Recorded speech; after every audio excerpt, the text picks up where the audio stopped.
President. Excellencies, ladies and gentlemen, Latvia is strongly committed to strengthening rule of law, democracy, human rights, and good governance around the world. Our commitment is based on our own experience. More than 70 years ago, Latvia and the other two Baltic states were eliminated from the world political map because of the collapse of rules-based international system.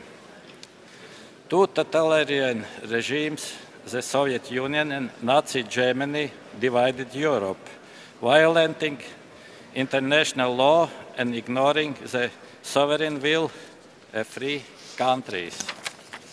Latvia restored its independence only 21 years ago. From a Soviet-occupied country, Latvia re-emerged as a reliable member of the international system, the United Nations, the European Union, and NATO. From a closed and regulated system, we have developed an open, liberal, fast-growing market economy. A totalitarian regime with oppressed people has been replaced by stable democratic institutions, an open society where human rights are respected. The key to Latvia's success has been establishing the principles of justice, rule of law, democracy, and putting them into practice.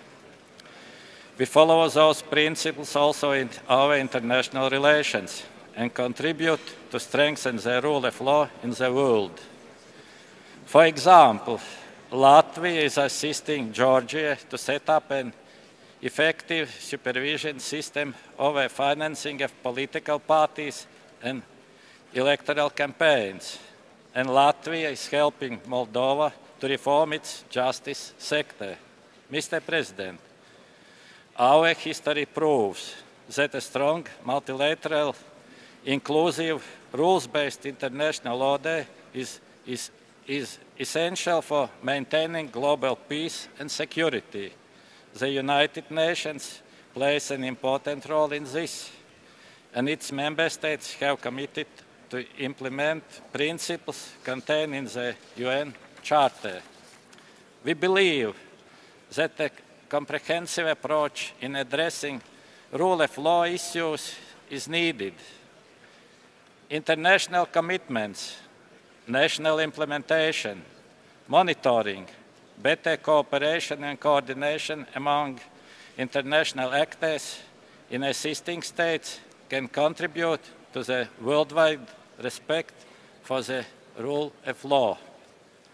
Voluntary pledges made by member states on the occasion of the meeting are the first concrete steps in reaffirming our political commitment to the rule of law and moving the agenda forward. In this context, and at this point, Latvia now makes the following pledges. First, to provide assistance to other countries in the field of justice sector reform and strengthening of the rule of law.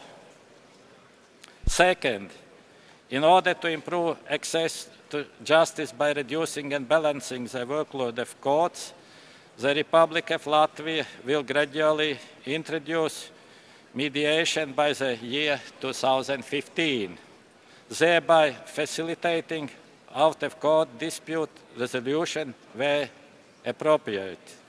Third, Latvia will be taking firm steps to join the Joint Action for Free Expression on the Internet Freedom Online within 1 year. Latvia strongly supports rights to freedom of expression and freedom of the media compatible with a democratic form of governance, and we also want to see advancement and protection of these rights on the Internet. Mr. President, Latvia also stands committed to gender equality, promotion of women's rights and participation and inclusion of women in governmental and political processes, stopping violence against women and preventing discrimination, as well as addressing women's justice and security concerns around the world is part of strengthening the international rule of law. The International Criminal Court is the only permanent international court entrusted to prosecute the gravest crimes against humanity. It plays an important role in closing the accountability gap and in promoting international justice, peace and security. As a long-term supporter of the ICC, Latvia believes that the court should receive the full cooperation and support by all United Nations member states. Finally, Mr. President, let me wish you and all of us an effective and comprehensive follow-up of this high-level event on its presence in the future agenda of the United Nations. Thank you.